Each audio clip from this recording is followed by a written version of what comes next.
नमस्कार, आप live cities देख रहे हैं। मैं हूं गरिमा भारती और मेरे साथ मौजूद हैं सीनियर जर्नलिस्ट ज्ञानेश्वर। आज हम यहां पर एक टॉपिक पर चर्चा करने बैठे हैं। पॉलिटिकल पंडितों की एनालिसिस है। हमारे शाम के अखबार, जो डिजिटल अखबार लाइव सिटीज प्रकाशित करता है, 2 लाख से ज़्यादा लोग इसे पढ़ते हैं। उसका काफ़ी एक अहम मुद्दा है। ये मुद्दा ऐसे इंसान से जुड़ा हुआ है जिसे लोग कहते हैं कि चमकी बुखार के समय गायब, बाढ़ के समय गायब, कोरोना वायरस के समय गायब।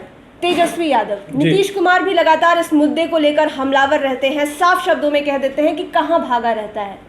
क्या लगता है आपको कि पॉलिटिकल करियर पर क्या असर पड़ेगा, क्योंकि विधानसभा का चुनाव भी नजदीक है तेजस्वी यादव के लिए? देखिए गरिमा, तेजस्वी यादव की अग्नि परीक्षा शुरू हो गई है और तेजस्वी यादव गायब रहते हैं, यह बात पहले दूसरी लोग कहते थे जी। लेकिन अब सीधे नीतीश कुमार ने अटैक किया है। कल उन्होंने क्या कहा, कहाँ भागा रहता है, कहाँ रहता है, पूरे खड़े शब्दों में किसी को पता नहीं होता है, उनकी पार्टी के लोगों को पता नहीं होता है। तो देखिए, ये तेजस्वी यादव की कमजोरी है। पहले दूसरे लोग कहा करते थे, आपने बिल्कुल ठीक कहा, चुनाव प्रचार की रणभेरी बज गई है और सभी पार्टियां चुनाव में लग गई हैं, राजद भी लग गया है। लेकिन तेजस्वी यादव को कई ऐसे काम करने पड़ेंगे, या यूं कहें कि उन्हें अपनी लाइफ में ऐसे कई करेक्शंस करने होंगे ताकि वे चुनाव को मजबूती से लड़ सकें और जो सत्ता पक्ष के लोग उन पर आरोप लगाएंगे या उन्हें घेरेंगे, उसका वे बचाव कर सकें। देखिए, तेजस्वी यादव बिहार में महागठबंधन, यदि हम महागठबंधन की ओर से न कह दें घोषित उम्मीदवार, तब भी वे राजद की ओर से, जो बिहार में सबसे बड़ी विपक्ष की पार्टी है, उसके मुख्यमंत्री पद के उम्मीदवार तो हैं ही। बड़ी बात यह भी है कि वो नेता प्रतिपक्ष है, नेता प्रतिपक्ष है, उनकी जिम्मेदारी बनती है। देखिए, आप जो आज लाइव सिटी ने संध्या अखबार, जो इवनिंग अखबार है डिजिटल फॉर्मेट में, चूंकि सब कुछ लाइव सिटी डिजिटल है, पॉलिटिकल पंडितों से जो बात हुई और जो बात हुई कि देखिए, तेजस्वी यादव एक आम इंसान नहीं है, वे एक पब्लिक फिगर है, ठीक है। और जैसे ही आप पब्लिक फिगर होते हैं, आपके बारे में सब कुछ जानने का हक पब्लिक को हो जाता है। पब्लिक आपकी निगहबानी करती है। आप ये नहीं कह सकते हैं कि हम कहाँ हैं, हम नहीं बताएंगे। आप बिहार के मुख्यमंत्री पद के दावेदार हैं। तो नीतीश कुमार ने जो अटैक किया है, वो देखिए, चुनाव के मुद्दे गढ़े जा रहे हैं। पहले नीरज कुमार ने कहा था, नीरज कुमार ने क्या कहा था कि तेजस्वी यादव का नामकरण ऐसा करेंगे कि वे सब कुछ समझ जाएंगे। उसके पहले केसी त्यागी ने क्या कहा, जो जदयू के राष्ट्रीय महासचिव हैं, कि तेजस्वी यादव बिहार में टूरिज्म करने को आते हैं, पॉलिटिकल टूरिज्म करने को आते हैं। तो देखिए, तेजस्वी यादव की जो आदत है, तेजस्वी यादव और लालू यादव में फर्क है गरिमा। लालू यादव ने धूप देखी है, बारिश देखी है, छांव देखा है। तेजस्वी यादव ने एयर कंडीशन लाइफ देखा है। आपने वो प्रकरण भी सुना होगा जब उन्होंने डिप्टी चीफ मिनिस्टर का बंगला खाली किया था, कि तब उसके भीतर कितने एयर कंडीशन लगे थे, जिसे लेकर भी काफी महंगा था, जिसे लेकर सुशील कुमार मोदी ने काफी अटैक भी किया था, जो अब उस बंगले में रहते हैं, उनका कार्यालय उस बंगले में है। तो तेजस्वी यादव को, जो पब्लिक फिगर हैं और बिहार का मुख्यमंत्री बनना चाहते हैं, उन्हें अपनी दिनचर्या, उन्हें अपना ट्रैवल प्लान, कहाँ जाना है, कहाँ आना है, सब कुछ पब्लिक को बताना, जैसे और नेता करते हैं। देखिए, कोरोना के जो पहले 2 लॉकडाउन पीरियड थे, उसमें तेजस्वी दिखे ही नहीं। कहा गया कि वे दिल्ली में हैं। प्रतिपक्ष जो है यह कहता रहा कि आप बताइए कहाँ हैं। यदि तेजस्वी यादव अपना पता ठिकाना बता देते तो उनसे कोई नहीं पूछता। यदि वो दिल्ली में भी थे तो दिल्ली में भी बड़ा कोहराम था। दिल्ली में बिहारी फंसे थे, परेशान थे घर आने के लिए। तो तेजस्वी यादव ट्वीट जरूर कर रहे थे, देखिए, जिस कारण उन्हें ट्विटर बबुआ भी कहा जाता है। लेकिन यदि वे दिल्ली में ही जो कोरोना को लेकर एहतियात है, सोशल डिस्टेंसिंग है, देखिए, राहुल गांधी भी सड़क पर निकले थे, मनीष सिसोदिया भी निकले थे, और बिहार के ही पूर्व सांसद पप्पू यादव तो रोज निकल रहे थे। तो तेजस्वी यादव दिल्ली में थे, तो उन्हें निकलकर जो वहाँ फंसे बिहारी थे, यदि उनकी वे मदद कर दिए होते तो यह सवाल नहीं उठता। तो यह सवाल पूछने का मौका उन्होंने स्वयं दे दिया है सत्ता पक्ष को। तो इसलिए अब तेजस्वी यादव को, जो बिहार के पॉलिटिकल पंडित, जो अखबार की बात आप कर रहे हैं, मैं वीडियो एडिटर को कर रहा हूँ कि लगातार अखबार दिखाते चले जी।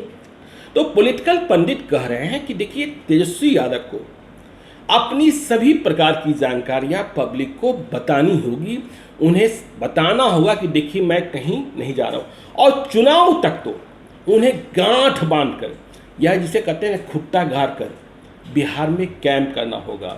उन्हें अपने पर्सनल प्लान जो हैं उन्हें सिमटना होगा। और आज भी जैसे वो रांची गए हुए हैं। नहीं, रांची गए हैं, अच्छी बात है, अपने पिताजी से मिलने गए हैं, कल उनका जन्मदिन है, वो आशीर्वाद लेने गए हैं, शुभकामनाएं देने गए हैं, इसमें कोई बुराई नहीं है। और लालू यादव से जब वो मिलेंगे तो उन्हें चुनावी टिप्स भी मिलेगा, इसमें कोई बुराई नहीं है। देखिए कोर्ट कचहरी में भी तेजस्वी यादव परेशान रहते हैं, सबों को पता है कि उनके ऊपर केस मुकदमे हैं, तो उन्हें यह बताने में भी परहेज नहीं करना चाहिए कि देखिए मैं कोर्ट कचहरी की तारीखों के कारण यहाँ हूँ, और उन्हें अब निकलना होगा ग्राउंड जीरो पर। गरिमा, ग्राउंड जीरो पर इसलिए निकलना होगा, देखिए लालू यादव में क्या था, लालू यादव निकल जाते थे और कहीं ककड़ी खा लिया, कहीं सत्तू नमक खा लिया, कहीं किसी को बोल दिया कि तुम्हारे घर में आ रहे हैं, भिंडी का भुजिया बनाकर रखना। वो भीड़ में लोगों को कनेक्ट कर लेते नाम से जानते हाँ, और अपने साथ लोगों को कनेक्ट कर लेते थे। तो देखिए तेजस्वी के पास यह मौका जरूर है कि नीतीश कुमार चुनाव को छोड़कर, चुनावी सभाओं को छोड़कर अन्य दिनों में आम लोगों से कम मिलते हैं, अब भी वे डिजिटल संवाद कर रहे हैं। तेजस्वी यादव अपने पिता के गुणों को अपने भीतर समेटे। यदि विपक्ष कहता है भ्रष्टाचार के मुद्दे पर कि तेजस्वी यादव में लालू यादव का जिन आ गया है, तो उनकी बातों को छोड़ दें। जो लालू यादव के भीतर अच्छी बातें थी, जिसके कारण उन्होंने बिहार में हुकूमत संभाली, या जिसके कारण उन्हें कहा जाता है कि वे गरीबों की आवाज बने, आज भी कईयों के दिलों पर राज करते हैं लालू यादव। तो तेजस्वी यादव को जो पॉजिटिव साइड है, लालू यादव का पब्लिक से कनेक्ट हो जाना, लालू यादव का आम आदमी के साथ खड़े हो जाना। मुझे एक वाकया याद है लालू यादव का, वे कहीं से चले आ रहे थे, रास्ते में वे बख्तियारपुर से जब पटना की ओर आते हैं तो एक जगह है बैकटपुर, तो वहाँ वो रात को रुक गए, और तब सचमुच वो जमाना था लालटेन राज का, बिजली नहीं रहती थी। तो वे एक ऐसी महिला की तलाश कर रहे थे जो अपनी शादी के पहले लालू यादव की पटना में परोसन हुआ करती थी, और उन्हें पता था कि वह यहीं ब्याही हुई है। तो लालू यादव तो मुख्यमंत्री बन गए थे, तो लालू यादव ने रात को उस महिला को तलाशा वहाँ, और वह महिला चकित रह गई कि बिहार का मुख्यमंत्री, और फिर उसी टोन में लालू यादव ने बातचीत शुरू कर दी। तब मुझे यह भी याद है कि राजबाला वर्मा, जो बाद में झारखंड की प्रिंसिपल सेक्रेटरी बनकर रिटायर हुई, और रमेश प्रसाद सिंह उस समय ग्रामीण एसपी पटना हुआ करते थे, जो बिहार में आईजी पद से जाए। तो जैसे ही रात को लालू रुके, वहाँ भारी भीड़ जुट गई। फिर लालू तो हैं ही, माहौल बना देते हैं, लोगों ने बात शुरू की। तो लालू ने क्या कहा कि देखा, देश में तीन लोगों के पास पावर होला, पीएम, सीएम, डीएम। तो पीएम तो दिल्ली में बैठेला, सीएम तो सामने बा, और डीएम राजबाला वर्मा की तरह उन्होंने टॉर्च जलाते हुए ऊपर से नीचे कहा, इन्हें कहते हैं कलेक्टर। तो पब्लिक जो है बिल्कुल उनके साथ इस तरीके से जुड़ी। ठीक है, आप इसे कह सकते हैं कि लालू यादव पब्लिक को मूर्ख बना देते हैं, जो विरोधी कहते हैं, विपक्ष कहता है। तो पब्लिक के साथ तेजस्वी यादव को इंटरेक्ट करना होगा, उनके कार्यक्रम कहाँ किन से मिल रहे हैं, कहाँ किन से मिलने जा रहे हैं। देखिए उन्होंने बात करी कि हम गोपालगंज कूच करेंगे, तो उस समय लॉकडाउन था, प्रशासन ने उन्हें रोका। उसके बाद वे नौबतपुर भी गए, उसके बाद वे मोकामा भी गए, लेकिन उन्हें गोपालगंज अब चले जाना चाहिए था। तो अब कहीं तो आने जाने पर रोक नहीं है, तो उन्हें चले जाना चाहिए था। देखिए कार्यक्रम को बीच में यदि रोकेंगे, आपने कह दिया, तो ये जरूरत इस बात की। देखिए, और नीतीश कुमार अब चुनाव के मुद्दे को, यह मुद्दा कितना बड़ा बन पाएगा। पिछले 4 दिनों से नीतीश कुमार जदयू के साथियों के साथ संवाद कर रहे हैं और कह रहे हैं कि आप उन्हें, बिहार के लोगों को 15 साल पहले का जंगल राज दिखाइए, उन्हें याद कराइए। वे कह रहे हैं कि उन्हें याद कराइए जो 2005 में 3 साल के थे, 2020 में 18 साल के हो गए, वे वोटर बन गए हैं, उन्हें नहीं पता है कि 2005 के पहले बिहार कैसा था।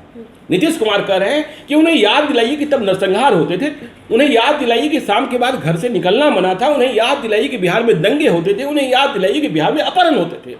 तो देखिए 15 साल की कहानी के बूते नीतीश कुमार इस दफे चुनाव जीतेंगे, ये अभी हम नहीं कर रहे हैं, लेकिन उन पुराने दिनों को लौटाने की बातें हो रही हैं, उसे याद कराया जा रहा है। तो तेजस्वी यादव को भी, हाँ ठीक है, तेजस्वी यादव कहते हैं कि देखिए हमने जो पुरानी भूलें की हमारी पार्टी ने, उसकी सजा मिली है। तो तेजस्वी यादव भी अभी कहते हैं कि हमारी सोच नहीं है, वे भी डिजिटल है, ठीक है। तो आपको उन जवाबों को जो आप पर आरोप लग रहे हैं, उसके जवाब आपको ठीक से देने होंगे और ग्राउंड जीरो पर देने होंगे। आपने एक बात और भी कही कि अच्छा मौका है तेजस्वी यादव के पास, क्योंकि नीतीश कुमार चुनाव से पहले ज्यादा लोगों से मुखातिब उतना नहीं होते हैं फेस टू फेस, आमतौर पर। तो अच्छा मौका है ये उनके पास कि वो ग्राउंड जीरो पर निकल कर लोगों से उसी तरह मिले जैसे लालू यादव मिला कर। बिल्कुल, देखिए अब देखिए तेजस्वी यादव ने एक पहल शुरू करी कि हाँ वे लोगों की मदद भी कर रहे हैं, अब रुपयों से भी मदद कर रहे हैं, खजाना उन्होंने भी खोला है। और देखिए नीतीश कुमार ने शराबबंदी फिर से कह दिया है, हमारे जीते जी बिहार में लाल पानी खुलने वाला नहीं है। उन्होंने यह कह दिया है कि बहुत लोगों को अच्छा नहीं लगता है, लेकिन नीतीश कुमार कह रहे हैं कि मुझे उन महिलाओं की सूरत देखकर, महिलाओं की खुशी देखकर प्रसन्नता मिलती है जो अपने पति के, अपने भाई के और परिवार के दूसरे सदस्यों के समय से घर लौटने से और हाथ में दूध और सब्जी लेकर आने से खुश होती हैं।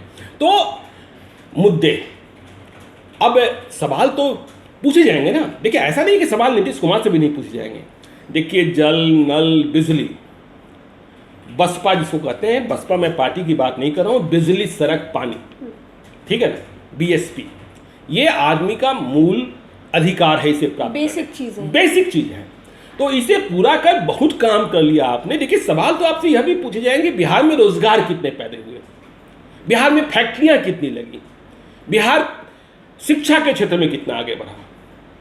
हम इन क्षेत्रों में पीछे हुए हैं, लेकिन इन मुद्दों को लड़ने और आगे बढ़ने की जरूरत है। लेकिन इसके पहले तेजस्वी यादव को अपनी आउटिंग बंद करनी होगी, कहीं चले जाकर चुप हो जाना, खामोश हो जाना, और दूसरे लोग कहते रहें कि तेजस्वी यादव कहाँ गुम है, कहाँ गुम है, कहाँ गुम है, पता ठिकाना नहीं बताना, यह आदत छोड़नी होगी। और यदि नहीं छोड़ेंगे तो चुनाव के समय अब भूल जाइए कि एयर कंडीशन के बगैर आप नहीं रह सकते हैं। आपको धूप में, बारिश में, धूप में सब कुछ जलन भी महसूस करनी होगी, बारिश में भीगना भी होगा, जरूरत हुई तो लाठी भी खानी होगी, जमीन पर बैठना भी होगा। और बगैर ये सब किए हुए सफलता नहीं मिल सकती है। लालू यादव चाहेंगे कि ये जो मौका है, आपने देखा था वो सर्वे, 42,000 लोगों ने 24 घंटे में पोल किया था, डिजिटल पोल, ऑनलाइन पोल, जिसमें मौका दिखता है। लेकिन इस मौके को कैसे कैश करते हैं, किस तरीके से महागठबंधन को एक करते हैं, किस तरीके से चुनाव लड़ने की फील्डिंग करते हैं, यह सब बात देखने की होगी गरिमा। तो बिल्कुल तेजस्वी यादव डिजिटली एक्टिव हैं, लेकिन अब उन्हें डिजिटली अपडेटेड रहना पड़ेगा। अगर कहीं जाते हैं तो उन्हें ये बताना पड़ेगा, क्योंकि उनकी जिम्मेदारी चौतरफा है। जैसा कि आपने बताया कि तेजस्वी यादव पब्लिक फिगर है, दूसरी जिम्मेदारी ये बनती है कि वो लालू यादव के बेटे हैं, माँ पिता दोनों सीएम रहे हैं, बिहार का मुख्यमंत्री बनना चाहते हैं। जी, मैं उसी पर आ रही थी। और तीसरी बात ये है कि नेता प्रतिपक्ष हैं और बिहार का मुख्यमंत्री बनना चाहते हैं, बिहार की जिम्मेदारी संभालना चाहते हैं, तो उन्हें बिहार के लोगों से कनेक्शन रखना पड़ेगा, पता ठिकाना बताना होगा, कहाँ हैं हम, किसके साथ हैं, ठीक है ना।